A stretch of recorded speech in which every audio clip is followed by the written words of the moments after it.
Alright guys, welcome back to Formula 1 News. George Russell is not looking to end his beef with Max Verstappen just yet, doubling down on many of the comments that he made back in December when all the drama was kicking off at the end of last Formula 1 season. But will these comments come back to bite George Russell? He believes he's one of the only men on the grid who can really take the challenge to Max next season. Is he right? Will Mercedes deliver him the car to be able to do so? Will he actually be able to beat Max in a head-to-head environment? Very much interested your thoughts in the comments below. Hit the like button if you enjoy. Subscribe if you're new as always, I greatly appreciate it. Starting here, James Vowles, Williams and Alpine, and of course Franco Colapinto. Lots of discussion on this. Vowles has basically said, yes, he's gone, Colapinto, to Alpine on like a 5-year deal, but if he doesn't get a seat, there's maybe opportunities for Colapinto to return. Vowles basically saying that his number one goal is to make sure that Colapinto gets a drive somewhere, and that was even, potentially to the detriment of themselves with Colapinto going to Alpine. But obviously, he's not an Alpine driver, right? He's just a test and reserve driver. What are you talking about? Well, that's why today is, again, kind of interesting, because I logged onto Instagram yesterday and I saw this. This is Flavio Briatore with Franco Colapinto, seemingly his best buddy, right? Even Fernando Alonso was liking this, because I think maybe they're represented by the same group. Anyway, it's just such a no-brainer, and today they finally confirmed what the new race suits are going to look like.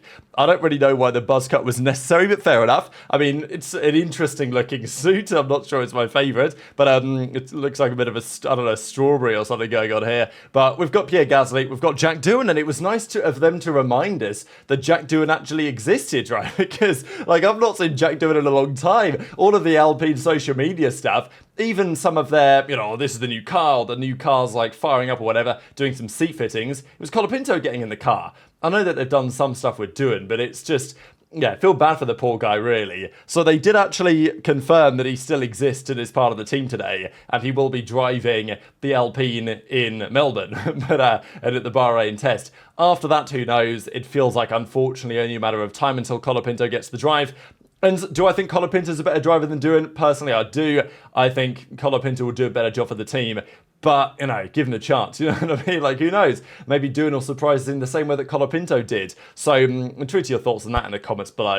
There's also confirmation of Red Bull, or, RB, right? So, still confuses me. RB, I don't know why I had to go for that. This is their new promotion with Visa Cash App RB. You know what? I actually kind of like their lineup, right? Hadjar and Yuki, I think it's going to be entertaining. Is it going to be great? Probably not. Is the car going to be great? Probably not, let's be honest. But, there have been worse vibes in teams, and they are dropping their car reveal in a few days' time. I think they're actually going to do the 19th of February. The plan was to do the 17th, but, of course, on the Tuesday, on the 18th, that's when they're doing the F175, all the car launch liveries in London. So the day after that, Ferrari are at Fiorano doing their launch event there in the morning, or whenever they're going to do it, and RB, Racing Bulls, as they're going to be known properly this season, will be at a different track in Italy doing their launch on the same day. So that's the plan. The 19th of February, we're going to see that car for the first time. A quick aside as well, because there's talk about the 11th Formula 1 team, Cadillac, coming in. There was even a rumour the other day that Otmar Shaftsneuer, of course formerly of Alpine and Aston Martin and various other teams, he is looking at getting involved in a project to try and come back as the 12th Formula 1 team. Now, Ben Sulayem shouldn't really have a say in this. The FIA's perspective should only be, okay, do they tick the boxes? Yes, then they're allowed in. That's what they did for Cadillac, and it was Formula 1 themselves that didn't want them until, I think it was Michael Andretti was basically stepping down from his role, and then they were happy to let them in. So some strange, petty, personal stuff there. But Ben Sulayem's perspective is that he wants a Chinese manufacturer in the sport. Now, of course, as I say, it's nothing to do with him, right? Formula 1 management, Liberty Media, they're the ones that make those type of decisions. The FIA, the governing body, they merely decide if it ticks the boxes or not. But still, he says this, it has been my dream for the last 2 years that the big country should have a presence in Formula 1. The US will with General Motors. The next step is to welcome a Chinese manufacturer. So it's an interesting opinion. My opinion is he shouldn't be giving these opinions because it shouldn't matter what his opinion is, but whatever. This has been silly and he's going to run things the way that he wants to. There was an interesting development as well. We are, of course, aware that from the Spanish Grand Prix, the new flexi wing regulations will come into effect, limiting the flexibility of the front and the rear wings, especially the front wings, and that's a pretty big deal. We discussed it at length over the last couple of weeks. The initial plan was to bring that new technical directive in for Imola, but actually they postponed it, I think due to logistical reasons, with the Monaco Grand Prix around the same time. Monaco is in between Imola and Spain. So I think for logistical and other reasons, the team said, you know what, we'll delay the introduction by 2 rounds, but this does seem to now be an official thing. They are going to clamp down on this in Spain. That is basically locked in. And speaking of the FIA and some of these decisions, we know that Ben Sulayem has been very gung-ho on shutting down the drivers, their opinions, their ability to, speak their mind and, well, also, frankly, speak words that maybe they shouldn't be speaking, depending on your perspective. At least in official FIA press conferences. But obviously it's gone far further than that now. The idea of, punishments and fines and reduction of championship points and suspensions, it's all gone a bit crazy, right? And this is the first drivers really to comment on this were the 2 Williams guys, because they were asked about it. They did their release with their new car and they said, look, do we think it's right? Obviously not, with regard to these new latest changes. And Sainz says this, look, I'm in favour of being well-mannered in front of the microphones. At the same time, do I think it's too much for radio comms and the adrenaline and the pressure that we have inside the car? Yes, I think it's too much, he says. And even Albon goes on to say, look, the drivers obviously don't want excessive control of their opinions. Neither do the fans, obviously, and also neither do the teams, I would say, to some degree. Obviously, the teams want the drivers to be PR trained so they say the right thing, but I think there's definitely an element of, if you're a driver with some actual opinions and you're not afraid to speak your mind, it's beneficial for your brand, right? As a driver, certainly nowadays, compared to what it was in the Eccleston era, the drivers are far more of celebrities, and of course social media has helped and all the changes that have happened in the world in the last 20 or so years, but still, if a driver has an opinion or a perspective, or they're not afraid to say their minds, they, obviously generate criticism, but they also generate a lot of fans, It means that they can be more relatable. It's better for brands, it's better for the teams, it's better for themselves,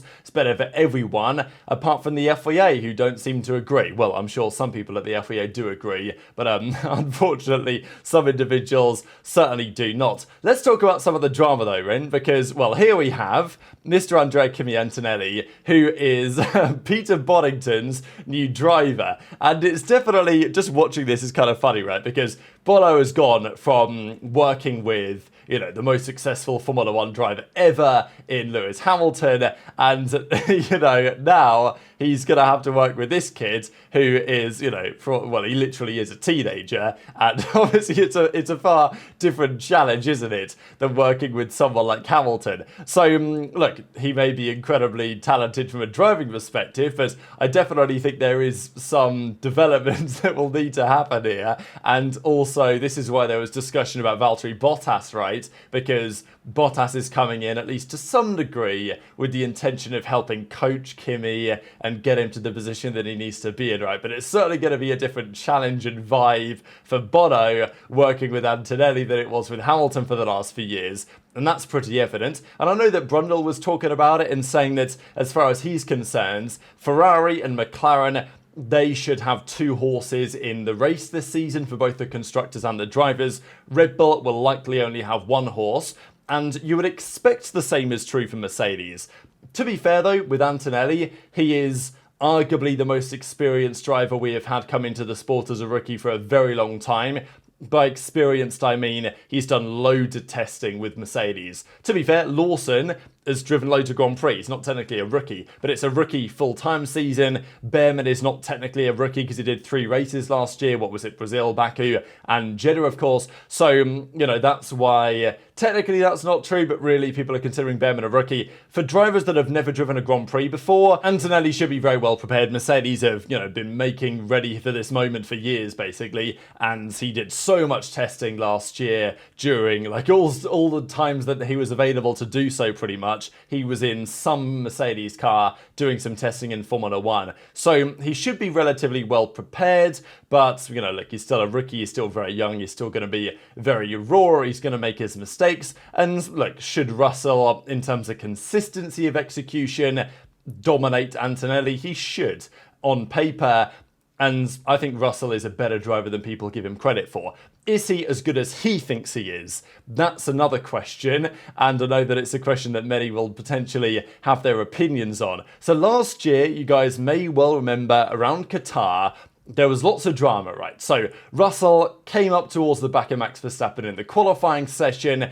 He, well, claimed that he was impeded by Max despite the fact that they were both on slow laps, so there was a big debate about it. Russell then seemingly went to the stewards, gave his perspective on the situation. Max got a rather remarkable one-place grid penalty and dropped down from first down to seconds. And then, of course, famously, Verstappen took the lead at turn 1, after bullying, you know, he was prepared to bully Russell completely off the road. George even said going into the Grand Prix, he was convinced they were making contact at turn 1 because Max had literally decided that Russell was not leading into turn 1, whatever it takes. That seemed to be his mindset. And the comments that Max made at the time were that George is two-faced, the way that he behaves to the cameras is different to behind the scenes, and look, we discussed it at length a couple of months ago. Now, the drama has continued, though, to the present day, because Russell was giving his thoughts on the situation in hindsight to Auto Sprint, and guys remember this quote, that Verstappen would put me on my effing head in the wall, or whatever it was.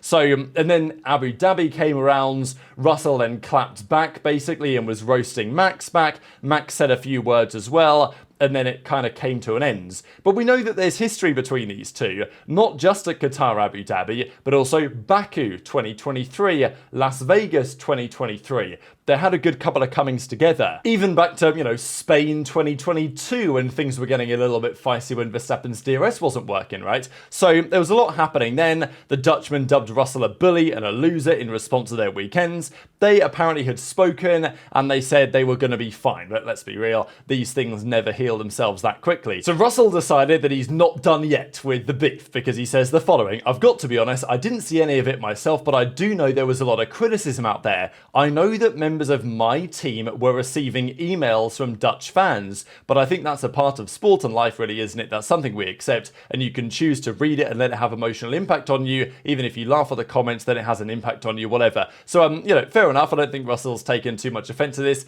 As he says, it is sport at the end of the day. If there's going to be driver drama, there's going to be, you know, DMs sent, there's going to be Instagram comments, there's going to be emails sent, I imagine. You know, is it a bit far to send an email to a member of the Mercedes team because Russell said something? Yes, but, you know, this is sports fandom. I'm not massively surprised. What interested me a little bit more was Russell kind of doubling down, really, on what happens and why it happened in the way that it did. So he admitted that what happened in Qatar was kind of the culmination of everything that had happened during the year and even in previous years, and he felt like it tipped him over the edge. So he says this: I'm entering my 7th year of F1 now, and you do start to recognize where you are. You realize your own voice, the platform you have, the impact you can make. I thought that it was important for myself because I'm not going to be accept being pushed around and disrespected in that regard so openly and publicly, right? So this is after Max said that he was two-faced and all this. That was the main driving force behind it. I've seen many people in life push and shove people around to get what they want. You need to stand up to individuals like that, and nobody has done that whatsoever. So he's saying that no one has stood up to Max. I was a bit frustrated watching the season play out at the front last year, how Max was driving with regard to being harder and sort of bullying others around, showing his aggression in a manner that nobody stood up to. So that's pretty interesting. Is he wrong? No. I think that Max, when he was under pressure from Lando, would push Lando around and Lando would take it, as we've discussed at length. And Russell was getting frustrated because he was watching what happened at the front play out and he was thinking, damn, if I was in that McLaren, I'd be pushing back, you know, I'd be fighting wheel to wheel with Max in the way that Lando wasn't necessarily. And he says that it's been years since anyone actually properly stood up to Max. The owner driver was Lewis. He was the only person to do that in 2021, and that was obviously such a great season. I was frustrated watching the sport last year when there should have been such a great title battle, and it was not. So he's simultaneously saying, look, Max is a bully, Max is trying to push people around, I'm going to stand up to him, I'm not going to take it anymore, the comments in Qatar tip me over the edge, and simultaneously, he's roasting Lando again, and he's saying, like, there should have been a championship challenge last year, and there was not. So, yeah, he was getting frustrated with both parties. I just thought everything that had happened, from the on-track driving antics, what happened in Mexico and Austin and stuff like this, to when he was where he was talking off-track, it wasn't acceptable, and something needed to be done. So, that's Russell's perspective, and fair enough, I understand where he's coming from, but obviously he is again leaning into this drama and beef with Verstappen. So what can we predict this might mean when the season gets back underway? Because I think George is saying this, and George is keeping this alive, because he wants Max to know that he is not going to yield when the time comes. Now, that is to some degree, inherent on them actually having a battle next year. The battle between Russell and Max next year might be for like P4. You never know, really. Like, if the Ferrari and the Mercedes are significantly stronger, but there is a world where the Mercedes is significantly stronger, maybe Ferrari and McLaren, they took too much risk and it backfires, and Russell and Max are imbued in some sort of title fight. Russell wants Max to know that he's there and he's not gonna, step away. Is he good enough, I think, is the main question. Look, I rate Russell higher than many people do. I think his qualifying pace is excellent. I think his consistency is getting there. His race pace isn't always where it needs to be. He does have probably a couple too many mistakes in when it matters, but I think he's definitely improved on that quite considerably in 2024. And to be fair to him, he races well, I would say, wheel to wheel, mostly. And he races hard wheel to wheel, which is not what could be said of some of his other contenders on the grid. Do I think that Russell would have done a better job in last year's McLaren than Lando did? I actually do, personally. Would he have won the championship? I don't think so. But, that's just my perspective. But Russell is fully convinced he's ready to win the title if the opportunity is there. Toto Wolff says that Russell's ready to do it as well.